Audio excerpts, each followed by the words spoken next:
Welcome to another episode of Burning the Ships. Today I've got my very, very good friend, Mrs. Q Moldrik. And I'm recording this intro after we actually did the interview. And I got to preface the interview with one thing. This is her second appearance on Burning the Ships. She is our second two-time guest. And our first interview was over a year ago. That's episode 7. And I encourage all of you to go back and listen to that, where she goes into her story and background and everything like that. This episode, we kind of get more into mindset and in the weeds of her business and things like that. But when I first interviewed her, it was the week before she was traveling. They did a destination wedding, her and her husband, Gunnar. And at the time, her name was Q Patterson. So when I kicked off this interview with her, I used that name and just completely forgot that she is Q Moldrik now. But today I have Q Moldrik.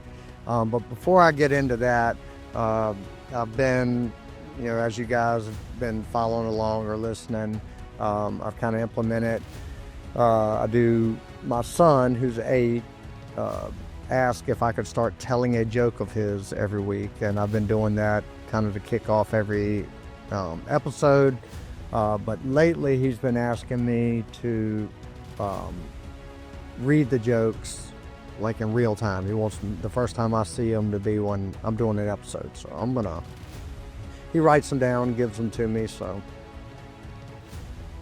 and this week's joke of the week, some of them, anyway.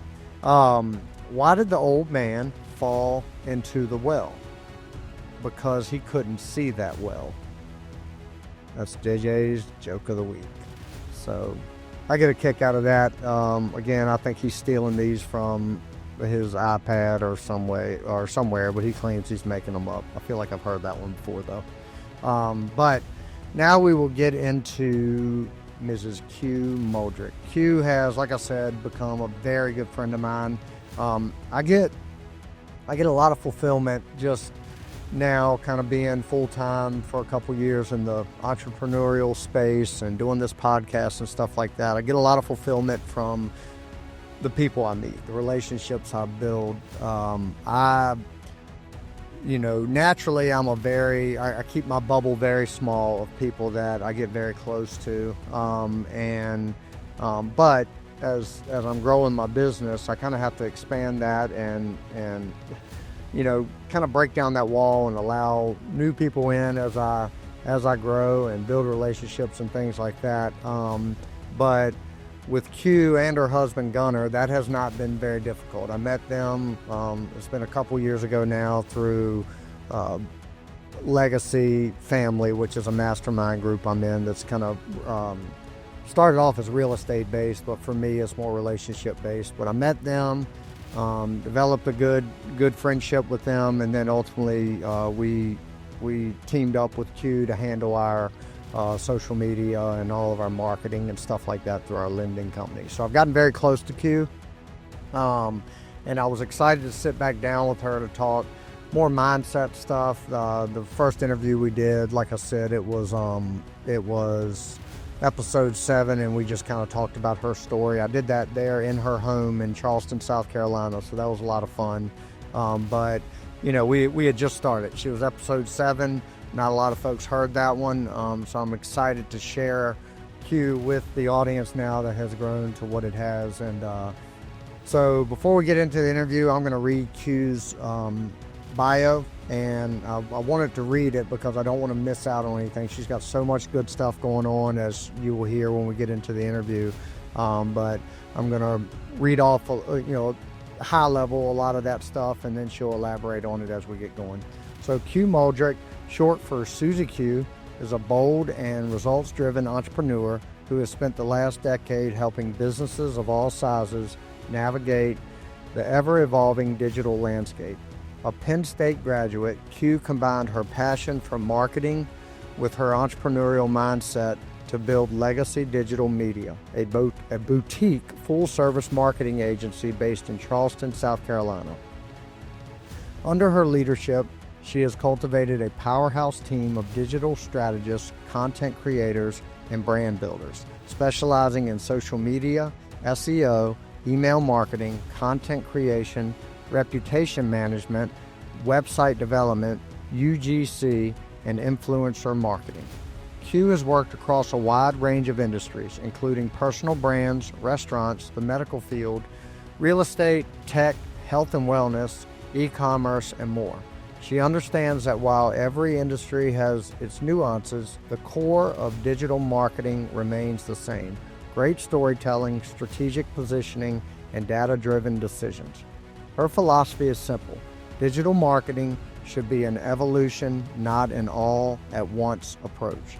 She believes in starting with what we know works organically, analyzing the data, and pouring fuel onto the fire only when the insights show us what's resonating. Instead of throwing 10 different marketing tactics at the wall, she helps brands refine their strategy by focusing on a few high-impact initiatives first, then scaling based on real performance metrics. Under Q's leadership, Legacy Digital Media has grown from a one-person operation to a thriving team of 10 plus in just 2 years. Scaling from 5 figures to 7 figures in revenue, her agency has been recognized as Charleston's best marketing firm by both Charleston Choice and Post and Courier in 2024, a testament to the impact she and her team have had or have made on brands nationwide. While Q thrives on working with brands at all stages, she's exceptionally passionate about helping business owners cut through the noise and implement digital strategies that actually work. Whether collaborating with a startup founder, refining their brand, or a well-established company looking to modernize its marketing, her approach is always practical, data-driven, and designed for long-term success. So with that, I'll introduce Mrs. Q Moldrik. Susie Q Patterson. Welcome, or Q Moldrik now. Yes, I need to get it right. Welcome to Burning the Ships. Thank you for having me. I'm happy. How are you? I'm good, man. Just chugging away one day at a time. Yeah. Last time you were on here, it was, I think you were like our third podcast guest over a year ago. And we did it in person. Yes. And that whole episode was kind of your backstory, like your history with your career and your businesses and stuff like that. So we spent a lot of time on that stuff, and I encourage everybody to go back and listen to that episode, but we're going to get deeper this time. So we're going to get into a lot of mindset stuff. Q, you're one of my favorite people. And fortunately, as I've gotten deeper into this, into my business and leaving my corporate career and all that, it has opened up a lot of opportunities for me. And the biggest one is just meeting cool people. And, we do business with you through all of our social media stuff. We'll talk about that. But the friendships that are created through that are great. And I consider you and Gunnar two of my best friends, and the folks on your team, I feel the same way. So I just want to acknowledge you and appreciate you for that. So. Well, the feeling is mutual. You guys are definitely right up there with, some of the most special people in our life. And there's something to be said about that for sure. Yep. Well, I've always respected your hustle, your energy. Like, you just have this boss vibe about you. And it's in every room you walk in. It also helps that, what are you, 6'2"? Yes. Right. That helps. Right. Yep. But yeah, Q, I wanted to get you back on here. And, now when we first talked, you were kind of still in and I want to talk about your main business and some other things, but you were still in kind of those early phases. Y'all were building things out and you were having this rapid growth, right? And we talked a lot about how you were having to learn a lot of things and make a lot of mistakes on the fly, and just to learn how to do things better. And you were actively working through all that. So it's been over a year since that conversation. Y'all have continued to have growth. And before we get into that, I want to, for folks that don't know, you run a social media marketing company, and among that, there's a lot of other things and nuances within that. But called Legacy Digital. Y'all do all of our social media, marketing, branding, and stuff like that. So that's my view of it. I'm going to turn it over to you to kind of introduce yourself, that business, and then we'll go from there. Absolutely. Yeah. So if you're watching this, go back to, I don't know if I'm episode 3, but we'll have to look at that. Right. You get the full recap of my story, where I came from. So I don't want to spend too much time on that. But, high level from State College, Pennsylvania. I'm a Yankee and moved down south in 2016, and I'm not going back up there. I went to Penn State and studied hotel, restaurant, institutional management, and did nothing with that degree. I thought I was going to take over one of my grandfather's businesses. But it did teach me a lot about business for sure. But I would say I'm your atypical entrepreneur. Right now, this phase of my life, I am in digital marketing, and that's definitely been a common denominator in a lot of the businesses that I've worked with over the last decade. But yeah, like we talked about a year ago, my business was going into year 2. Now we're going into year 3, and it's crazy. I feel like I've been doing this for a lifetime. And it when you say, oh, we're going into year 3, you're like, how is that even possible? I feel like I've been doing this for 10 years, just this specific business. And I mean that in the most beautiful way, just because so much has happened in such a short amount of time. And yes, we have grown, and yes, things have become so much better than what we were, but we're at this new phase of growth that has this whole new roadmap of challenges and barriers that we're about to encounter. So I like to be transparent on these podcasts. We do social media, and prospectively, we look like we're crushing it, right? And we're doing really well. We are doing well, but on the back end, what is happening in real life is real life problems, right? And we were just talking about that podcast and having truly the superpower to slow down and take a moment just to be like, okay, let's just take a second to think about everything that we have done this past year. And our team does that. At the end of the year, we sit down we have a team of all women, and they write down everything that they did that year. And then you sit down, you're like, holy smokes, like we have come so far. And totally forgot that we did that. I forgot that happened, and we overcome all those boundaries. We thought the business was going to shut down. We thought we were going to lose this client.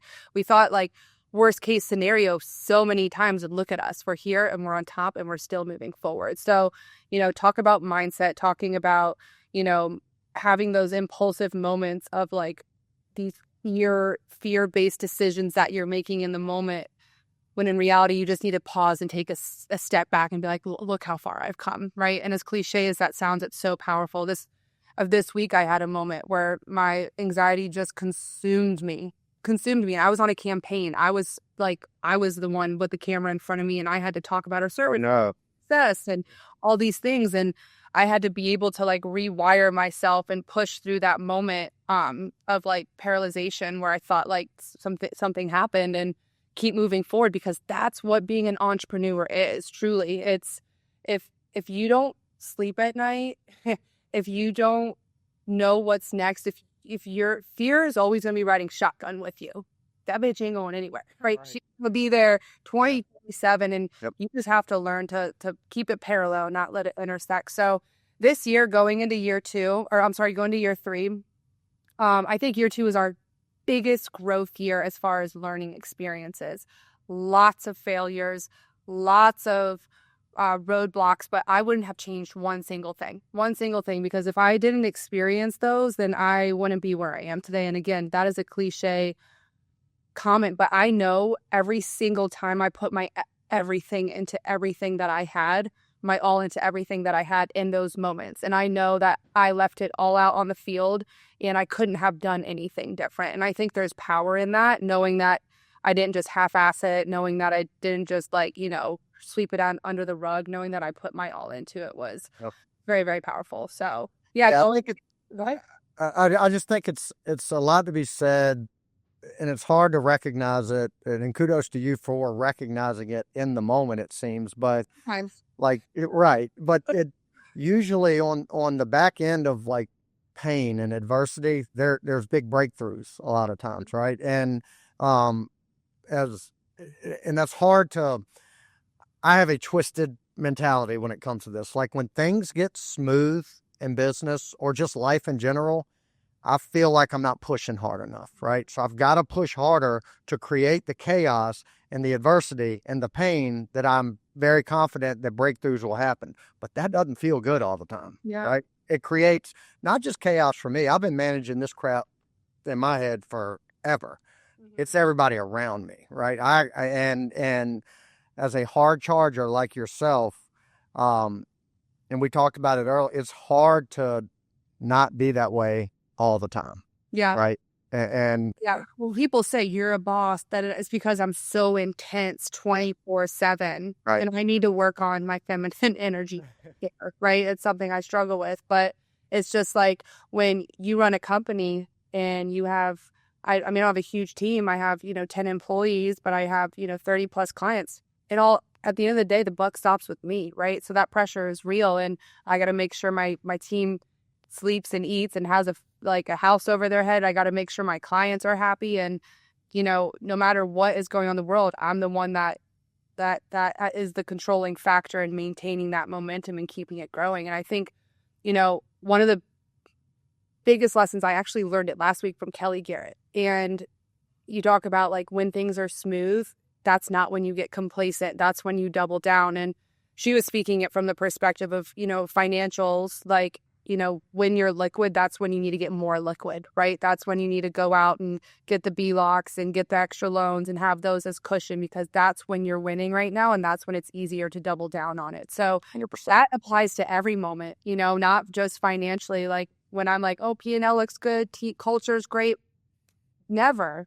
Something's going to happen, right? So you just have to constantly be in reactive mode and proactive mode. 20. Yeah, yep, yeah, and it's and we, I before we started recording, you were getting into something, and I paused you because I wanted it to be authentic, and while we were recording, but we were talking about this idea of what we were just saying, but slowing down, and how you were giving the example when I cut you off of like the other day, you recognized it, like you recognized the anxiety building, but you knew how to handle it. You had to go for a walk, and I cut you off as you were saying you called your sister or something like that. So kind of speak to that, more of that strategy of just recognizing and getting through those intense moments. Absolutely. Well, those intense moments come from fear, which we just talked about. And this moment wasn't anything like that was detrimental to my business ending. But, I take pride in keeping my team happy and my clients happy. And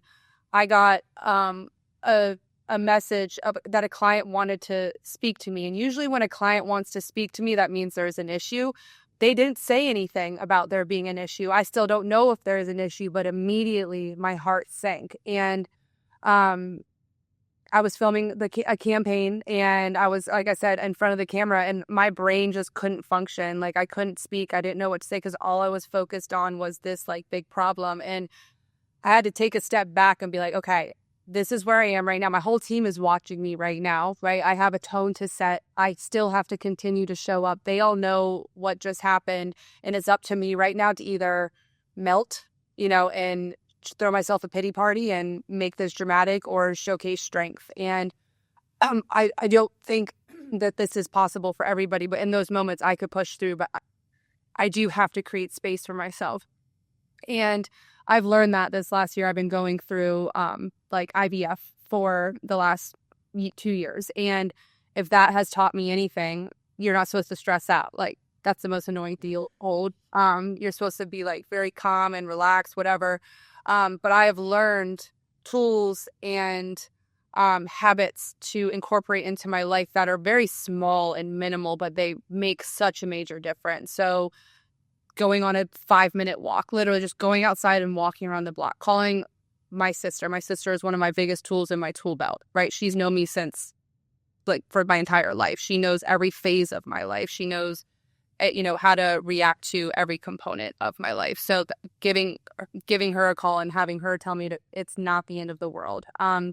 Also, I've picked up like it sounds like corny, but it's like my little feminine energy tactics, puzzles and paint to colors and Legos. And I'll do that for like 30 minutes every single night before I go to bed. And it's just something that still allows me to be productive. I'm still accomplishing something. I'm building something, and I will have a product at the end of it, but it's not this like high pressure, high intensity work. So Yeah.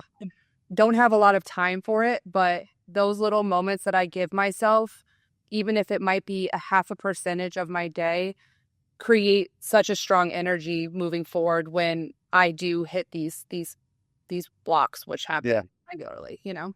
Right. And so much there. You mentioned going through IVF. It took Katie and I 2 years to have Emma, our first child. And I can't empathize with you because I wasn't the female every month having to be reminded that there's another month going by and it didn't happen. But I got to see it from the perspective of the trying to be the supportive husband, and I know like there is no greater stress early on because I witnessed it with my wife, right? And I felt it in my own way, but I can understand that, and it was difficult, and so I'm sorry, but You look at that. I look back at last year, and last year, like transparently, I'm an open book, was one of the hardest years of my life, right? I was on hormones the majority of the year, and it was my husband, Gunnar, our first year of marriage and second year of business, and I had a bunch of other personal things that were big things going on. And again, going back to the whole like purpose of like what we're talking about, I wouldn't trade any of that. I learned so much about myself, about my marriage, about how capable I am, about where I can pull back in life and how I could do things better next time. And I think that's the mindset you just have to have, because if you marinate in your own misery, like you're just, it's like choose your hard. We know that. Like it's hard to sit in your pity party, which sometimes we do need a little pity party, a little cry in the shower, a little walk around the block, but then like get back up on the horse and go, you know? yes, yeah. I was I had, and I hate that I can't remember which guest said this, but it was one of the podcast guests said this in one of the episodes and we were talking about just adversity in general. Said, if we're breathing, like if we're sitting here breathing, you and I are looking at each other and we're taking a breath. Yep.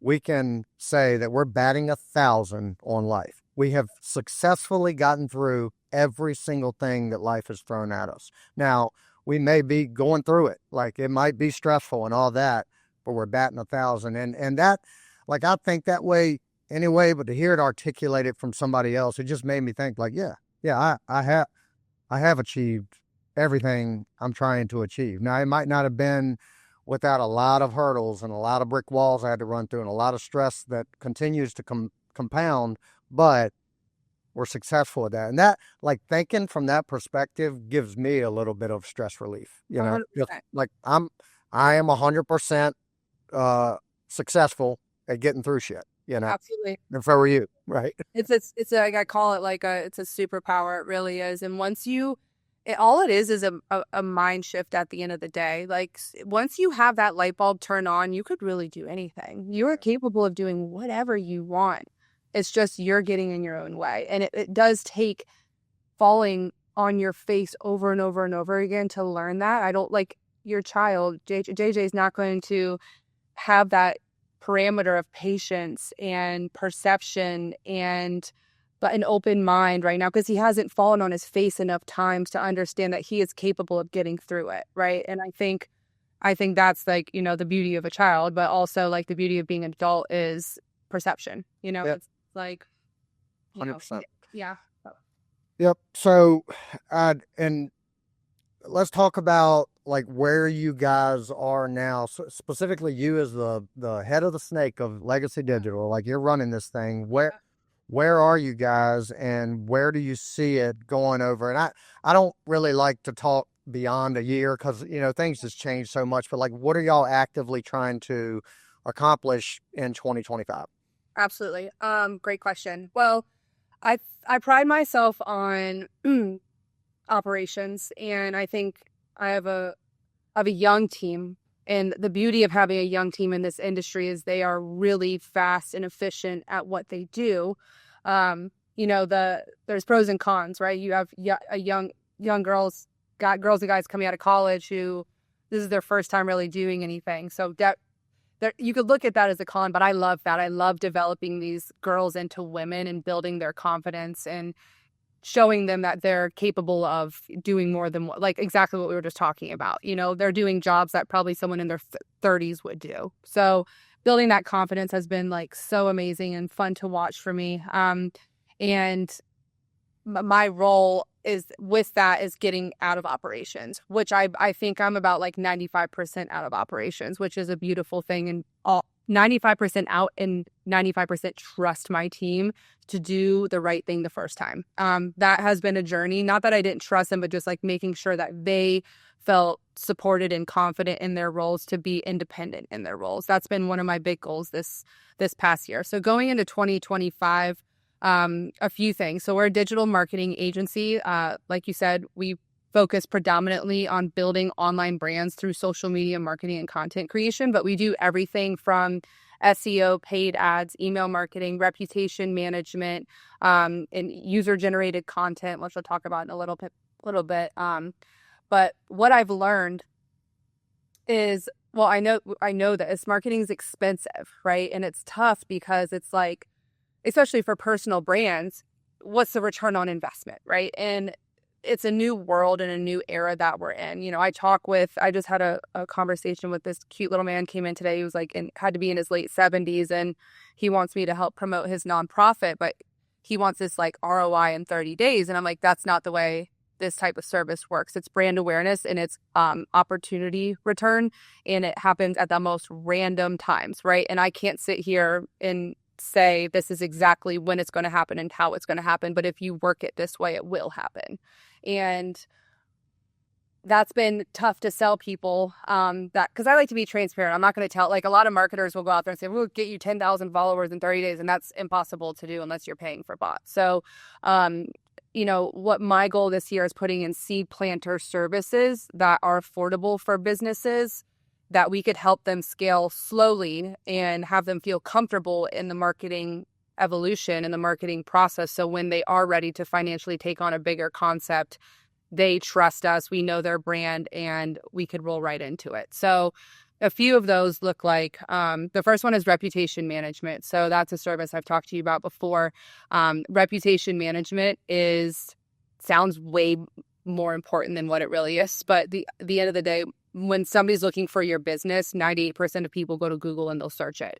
If I'm moving to Charleston, I look up for apartments in Charleston. I live in Charleston. I need to find a vet for my dogs. Vet's near me. I go to Florida, the Florida Keys, and I want to find an oyster bar. Oyster bar is near me. So that's most people find their research initially through Google, right? They do their due diligence by going to the website, by going to their social media. But once you search something on Google, the first thing that comes up is online reviews, that 5-star rating. So people, without even looking at the name of the business, without clicking on the website, they look at those 5-star reviews and how many reviews that they have. So I love this service because we can increase the number of 5-star reviews and we could redirect negative reviews, which is awesome. We could also increase the frequency of how reviews come in, and make sure that we're increasing the number of reviews. So you could just really establish yourself as the clear choice. So when someone's looking for your business but doesn't know that you exist, you're the clear choice. You're like, oh, wow, they have 4.7 stars and 260 reviews. In comparison to everyone else that's listed here, they're the best, right? That's without knowing anything. So I literally, just on that point, this past weekend, I was looking for local chiropractors. Just, I've never been to one, and I've just got some tightness, and I went to Google, typed in chiropractors in Hampton Roads, and the only thing I was looking for was their rating and how many reviews they had. And I selected the one based off that.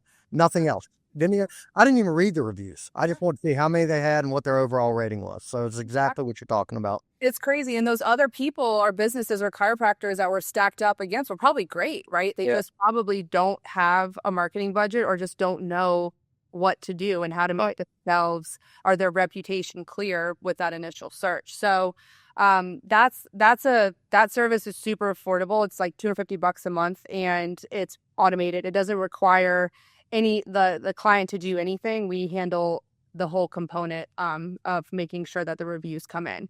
So then the next step in the process is like, all right, let's talk about your website. Let's talk about, so it's a seed planter service, right? Something that's like, right, let's get you warmed up, get you comfortable, and start you in the right spot. So that's a new service that we have that I love so much, mainly because it does provide a return on reviews, which provides a return on leads. So I love that, because one of the biggest pain points in social media is return on investment. So Can I ask you kind of a specific question on something you said? You said redirect negative reviews. Can you explain that a little bit, how that works? That's the coolest part. So Yeah. basically, without getting too technical, let's say, for example, 608B has a Google business page. Now, I will say we do every review platform. So if you're a restaurant, we do OpenTable, Yelp, Resi. If you have an apartment complex, we do apartments.com, For Rent, Zillow, anything that has reviews, we could push reviews to it. But Google obviously is the biggest review platform out there. So if somebody, let's say, they go through a funnel, basically. So we ask you guys for your client list, people that you're actively working with, to send us their first name, last name, email, and phone number. We put them through a funnel where they get hit with multiple review requests through emails, through SMS, text messages. We could embed it on your website. We could put it in your email signature. We could do QR codes. And there's all types of different tactics that we could use and work with you guys on how to, feet on the ground, promote reviews as well. So once somebody says leave a review, they have the option to click thumbs up or thumbs down. If they click thumbs up, they're brought to the review, Google, wherever you want a review left, and it takes them directly to the review page. You don't have to click write a review or anything. It just takes you right there. So all you'd have to do is click that 5-star. If they had a bad experience, they click thumbs down and a form pops up. In that form, I collect all their information, first name, last name, email, phone number, and then they can go to town. These guys are jerks. They suck. They don't know what they're doing, blah, blah, blah, blah, blah. And when you hit send, it goes to your inbox, Jason's inbox. It never goes live. So it redirects. It does not go live on any public platform, and it goes internally to your inbox. So you guys could put that fire out before it even starts.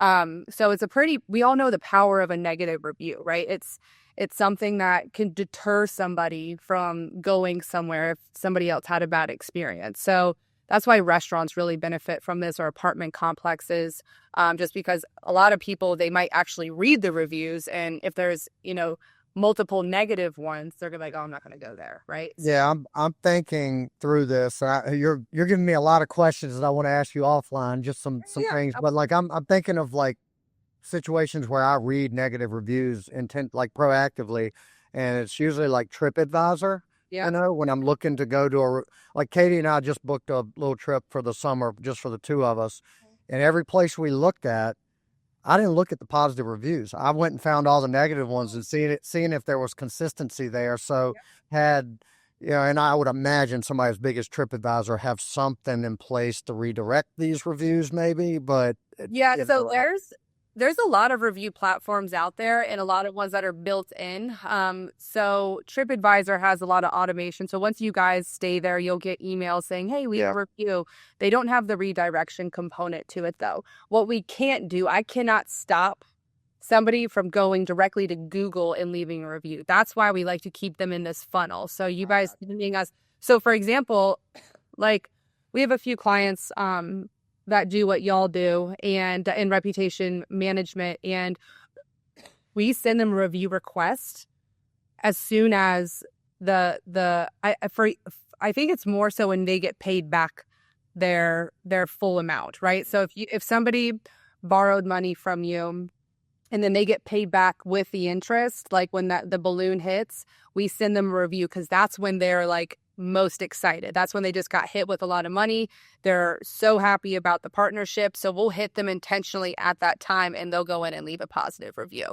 So for example, for like a restaurant, I wouldn't send a review 30 days later. I want to send it within 24 hours of getting that, but I want to capture it while they're in that moment of having either a really good experience or a really bad experience. So we'll make sure we work with the clients to figure out the cadence and best times to send all these reviews. Yeah. The biggest place right now, like in our business, where a lot like the lending business is so organic, so I mean we're touching feeling figuratively these people, but the podcast, trying to grow that, which it's growing great, but trying to get people to leave reviews in Apple because or Spotify is so cumbersome. You got to click here and then click here and then type some things.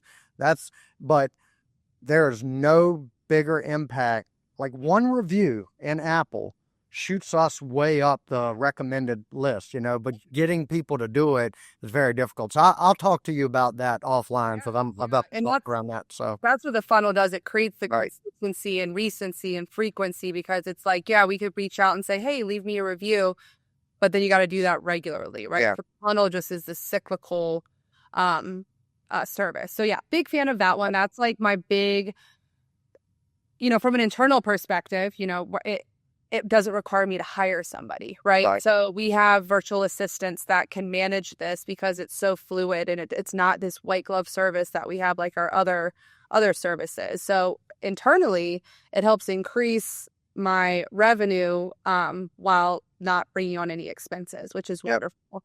Very, very low cost. So that's from the internal side why I really want to grow that, but also from the business side, it's like a must, in my opinion. Before you spend $10,000 on a website and $5,000 a month on social media and all this on paid ads, let's start with like the very beginning process of the funnel where someone finds you. Yeah. So that's one of our new services. And then another big one is one-off campaigns. So sometimes people can't afford social media monthly. It's expensive, right? Managing social media is very time consuming and costs a lot of money. So we're doing, again, a seed planter service for people who may have a social media team in-house that can't support the content creation side of it. We'll come and we'll film a big campaign with them, edit it, and hand it over to them to deploy on their own, right? So they still have control in the process, and they're still managing the day-to-day, but they could focus more on the narrative and the day-to-day storyline, and then we could put together like a 90-day strategy of curated content based off what we know is happening in those 90 days. And it's just a one-time fee, and then we pass it off and they manage it from there. So that's great for some clients who like, hey, we have an in-house social media team, but we don't want to hire a production team. We don't have time to put the campaign together. We want somebody else to come in and do that, and then we'll manage it. So that's one we're pushing. And then lastly is our UGC campaign. So UGC stands for user-generated content. And this content performs way better than professionally polished content. Not to say professionally polished content where a videographer comes in and films is super important because it gives the perspective of professionalism, right?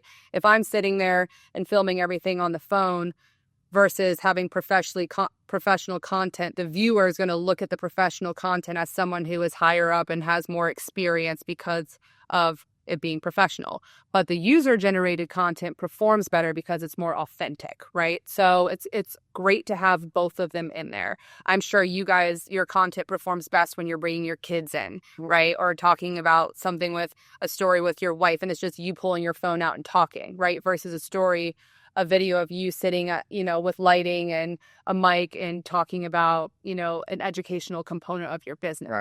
Right. So we are putting together user-generated content usually requires you paying an influencer to create this content and post it on their page. And that's where it gets really expensive. Influencers are very powerful, but they're also a pain in the ass to work with, and they're very, very expensive. So just from my lack of knowledge, when you refer to somebody as an influencer, what is there a standard there? Like somebody that has 1 million plus followers is technically how does that define? So there's micro influencers and macro influencers.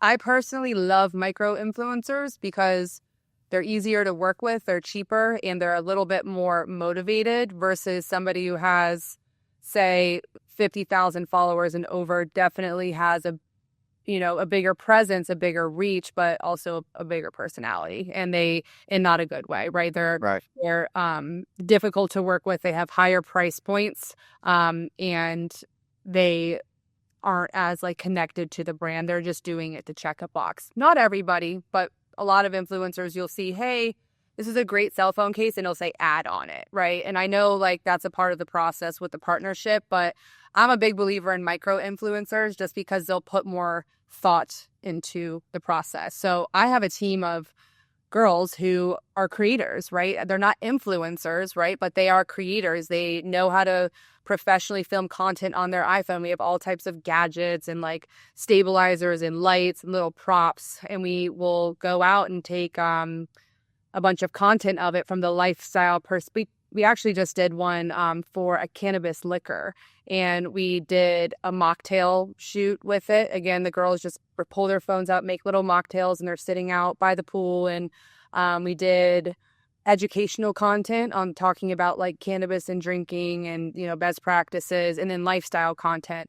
So we could hand all this over, and it looks like an influencer shot it and filmed it, but they're paying, you know, tenth of the price. So that's something we're really excited about. So those are 3 big seed planter services that we're implementing this year. And again, from the perspective internally, it's just helping us get some fish in the pond into our pipeline so we could build trust with them in an affordable way. So when they're ready to, increase their marketing budget, we're right there in the pipeline with them. Yeah, I'm gonna get on a soapbox for a minute, and because this is like, in my former career, marketing was like, we had an internal marketing, we were big insurance companies, so they handled everything internally, and it was done for us. But I was in sales, so I was a part of it, right? So, but now that like as a full-time entrepreneur, this idea of being able to measure an ROI on everything, and you alluded to this earlier, there's some things you just can't project an ROI. You have to trust, and you can see an ROI. You might not be able to measure it, but I'll give a few examples. We started working with you guys a little over a year ago, I think, is January of last year is when we got active and y'all started posting stuff for us. We didn't know how to measure that, right? And I mean, we had conversations with you about like, we're not expecting a specific return, but we don't know what to expect, right? And I talk to so many people that see all the stuff we're putting out on social media, and they'll ask, how are y'all keeping up? How are y'all getting so much stuff out there? We hire somebody to do it. Other than a video of my kids hunting or something like that, everything else, now we're involved with it. We're sharing ideas, we're collaborating, but you guys are proactively doing all that stuff, so I don't have to think about it. Yep. And that return for me it's a piece of my business that I know has to be done. I am confident that I could do it if I was forced to do it, but I'm very confident that I'll never be consistent with it on my own. Mm-hmm. Professionally, nor will I just be consistent. Like, I won't post every day. I won't do the stories. I have a hard time doing those things. So the return there is peace of mind, knowing that my virtual business card, my online business card, is staying active, is staying up to date. By hiring someone on, basically y'all are a part of our team. Y'all do all that for us, and that return is that peace of mind. And I can't put a dollar amount on that. Right. The other piece of it is, what's the point of all this stuff being out there? Like, if in a perfect world, I would be in a mountain, and on a mountain with no service, never on the internet ever again. My husband. Right. Or on a beach somewhere, I would never have my face online again. But the business that I'm in, I love people and I don't mind doing it. But I know it's a thing that we have to do, and it's not just the best, but the lowest cost, the lowest barrier to get yourself out there to everybody. So I know it's like crucial to every business. And when I hear people, when I'm out and about, say, man, God, every time I open up Facebook, it's another video of you talking, that's a win. That is a return on that investment.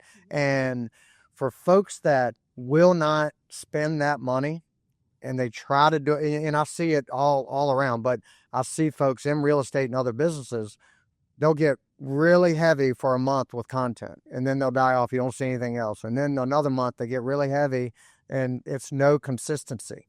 Spend the money, whether you're big enough to hire somebody internally to do it, or hire someone like Legacy Digital, it has undoubtedly, I can't put a number to it, but driven so much traffic to our company, both from investors and borrowers and podcast listeners and all that. So Yeah, and like you guys have so many, like personally from what I've seen, like I know there's a network component to it, but you're speaking on stages and you're getting on more podcasts and creating, it's an opportunity return, right? Yep. It's one of those things that like I always tell people, especially in the personal brand world, social media and the personal brand world is a partnership, right? Like we will take over, like you said, all the BS stuff, the editing, the posting, the engagements, the data, the day-to-day daily nuances to save you time.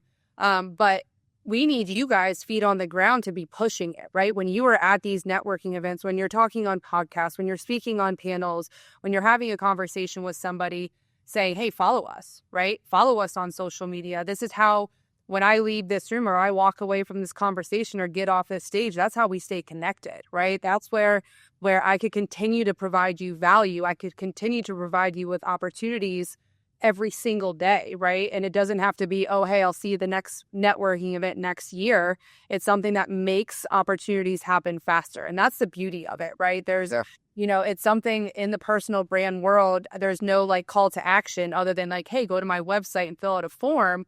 The call to actions happen in the views and the DMs, right? It's like, hey, man, I saw you talk about this and I really want to be a part of it. Can you tell me more about it? Yeah. And then that's telling you for 2 years and then they come out of nowhere and they're like, wow, that I want to invest with you. So it's like stories like that I hear from the personal brand side, especially in real estate. It's where consistency is the number one key. Right. And a lot of times you may never know that them seeing a reel or something on social media was what triggered them to call. Sometimes they don't even mention it.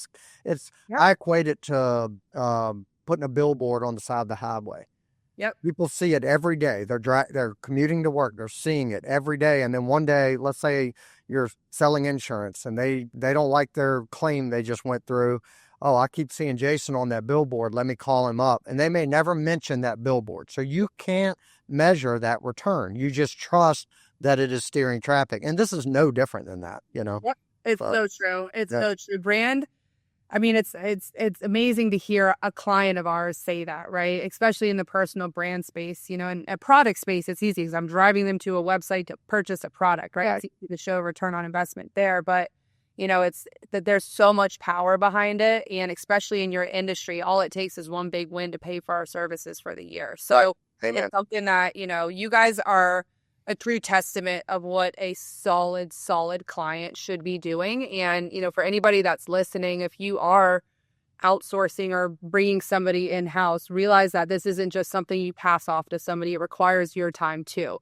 And understand that the time that, whether it's your outsourced team or in-house team, it is, they're putting a lot of time into it. People look at social media as very like narcissistic and like, oh, it's just for kids. No, it's a science and it takes a lot of time, right? Like for 1 hour of filming, it takes 3 hours of editing, right? That's just like a simple formula right there. And then you factor in everything else that comes to it when it comes to batching content, creating captions, hashtags, posting on a regular basis, responding to DMs, responding to comments, reaching out to other people to bring followers back and building out assets. So it's not something that, we could just do easily. It's a lot of time and a lot of effort. And, as somebody who would be investing into that, realize your time and effort is needed too. And it's not going to work if you don't work the system. Yeah. Yeah. And I want, again, if you're listening to this and you want more information, because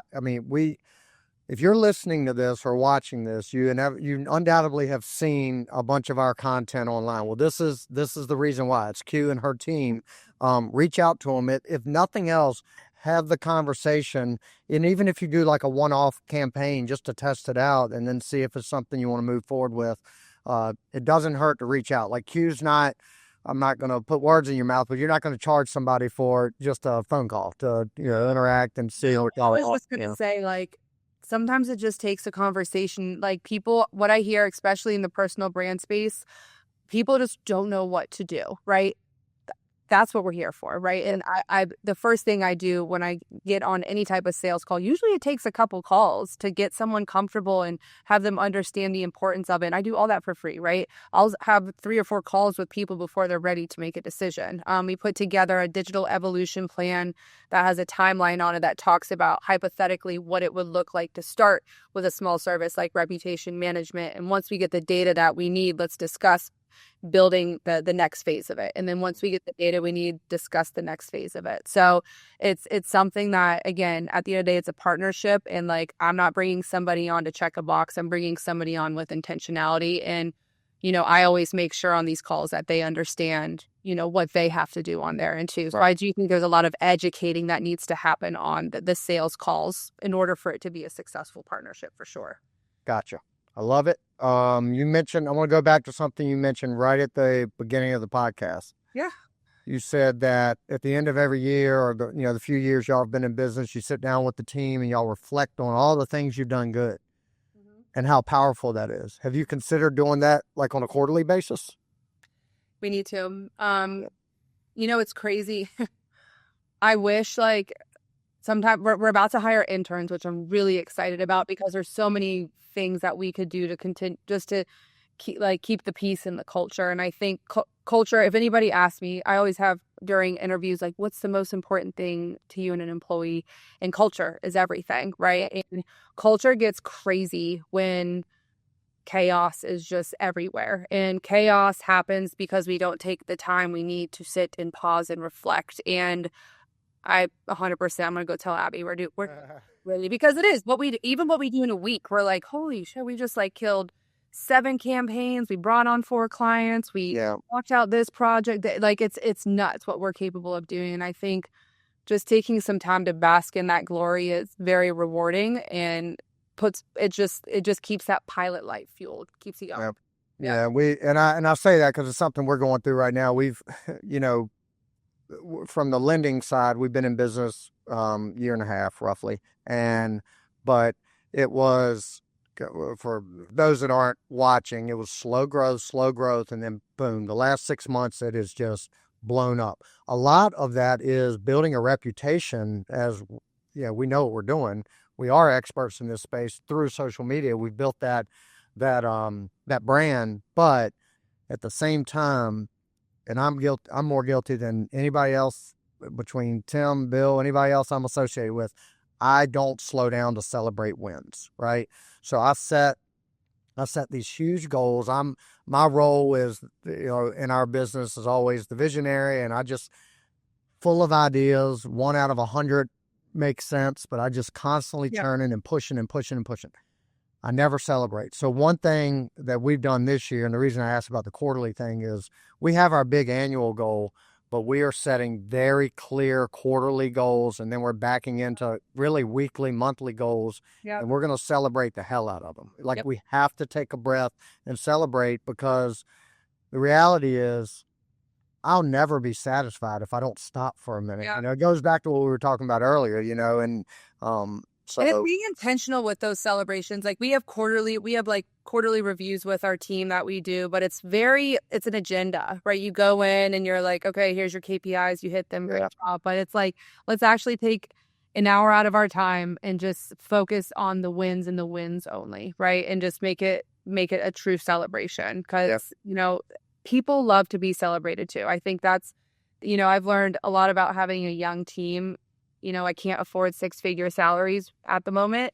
So I'm like, how can I reward them in other ways? And they love words of affirmation. Love it. They love presents, but they love being told, you are doing, and if you killed it, you're crushing it. That goes so far. So thank you for that. I wrote that down. We have this big whiteboard where we write motivational quotes, and we're going to do wins of the week. I'm going to have Garrett do that. I love it. Shout out to, Mara for knocking out an 8-hour campaign with the 608B boys. Yeah. No, it's awesome. And Mara, we're just getting to know her, but I'm excited to work with I her. love her. Yeah. You guys, I'm very, very excited for you guys to cool. know her. Well, Q, I want to kind of wrap things up. I want to get back into the mindset piece of this a little bit. Now, I think everybody has a good understanding of what you do. And like I said, I encourage everybody to kind of take some action on this, at least have a conversation if you don't currently have a plan around social media and all the other things you discussed. But you alluded earlier that, you're from Pennsylvania, went to Penn State, and your grandfather is a big entrepreneur in that area. And on our last podcast, you talked about him a good bit. Mm-hmm. What do you think he's most proud of about you? That's a great question. I was actually just there a few weeks ago. My family has a restaurant, a Southern restaurant. It's called Gigi's. And my grandfather it's interesting. My grandfather growing up, a military guy, like didn't mess around. And as he's gotten older, he's, just softened up a little bit. Don't tell him I said that. But he was like looking at me from across the table and he was like, how did you get this way? I just don't understand why you are the way you are. He's like, I have no words for it. And for me, I was like, thank you. This means coming from him, like that means the world. I think he would be most proud of my strength through all of this and my tenacity. I don't think there's a single moment. I think as a woman running a business, he loves that. He loves successful females. And, he grew up in a male-dominated industry and a male-dominated generation. And I think he's so proud that he has a family member who operates and owns her own successful business without him, paying for everything. Yeah, no, I think that's great. And I'll kind of piggyback on him a little bit there, but there's several women in my life that I've encountered that are inspirations to my daughter, right? And inspirations to me in a lot of ways, but to a 13-year-old girl that's watching her dad be an entrepreneur and also I expose her to everything you're doing, like Kelly Garrett. My former CEO at the company I worked for years was a woman. I want her exposed to all these powerful women so she doesn't look at what I'm doing and think, oh, that's just dad's role. Like, I can't ever do that. Yep. So it is an inspiration. Y'all met her a couple times or once at least, my daughter, but she worships you and Abby. She's just, yeah. Oh yeah. She asks about y'all all the time. Was that the girl from Boston and blah, blah, blah. So Paige, that your kids are a hot commodity. I always tell people, like I told Maura, I'm like, Jason's kids could probably kick your ass. Don't you though? Yep. I'm like, you'll see. Yeah, no. No. No, I have to. I know how much you worship your grandfather, right? Yeah. And I know it goes both ways. And I'll tell you this. Tim Bratz shared something in Wyoming about a conversation he had with your grandfather, and what came out of it was focus on revenue generating activities and hunt more rabbits versus cooking more rabbits. Yep. I instantly came back from that trip and said, guys, because Tim and Bill weren't there, yep, we have to go hunt. All three of us, we got to go hunt. Yep. And that was October. Mm-hmm. And that mentality alone, I mean, I'm not going to go into numbers, but things absolutely rocket ship when we just put all the focus on that. So, and it's so simple, right? With the beauty of looking at the generational difference between entrepreneurship is like we complicate things. But if you go back to the foundations of what it means to like run a business and be a successful business owner, it's just putting your head down and working your ass off. And that you don't have to have, trust me, mentorships and coaches are like, my grandfather didn't have that. He thinks it's like these masterminds, he thinks they're amazing. He's like, wow, I can imagine where I would be if I actually had that. But, it's something, it's the work ethic, that I think this generation, not that they lack it by any means, but the work ethic in his generation was 10 times harder than what it is now. Now we have access to all these tools and concepts to make our entrepreneurship journey a little bit easier. But he was like, getting down and dirty with every single component of it. And there was just this like no BS mentality that he's always had his entire life. I think that trickled into us. Well, I know it did, his entire family. And I think that, I think he's proud of all of us, truly. I even like my 13-year-old little cousin, he's so just proud of his family and how connected we are and how strong we are and how successful, not even financially, but just successful all of us are individually. We're a big family. The fact that we're not like in jail or mad or whatever, like I think that's a big win in his. Yeah. No, I mean, Yeah. you're a good human, right? Yeah. Take all the money, everything away. You're just a good human being, Absolutely. and you bring good energy to, and sometimes you gotta. I I will be the first to admit, because everybody asks me all the time, how you're always good energy and positive. Well, I'm not.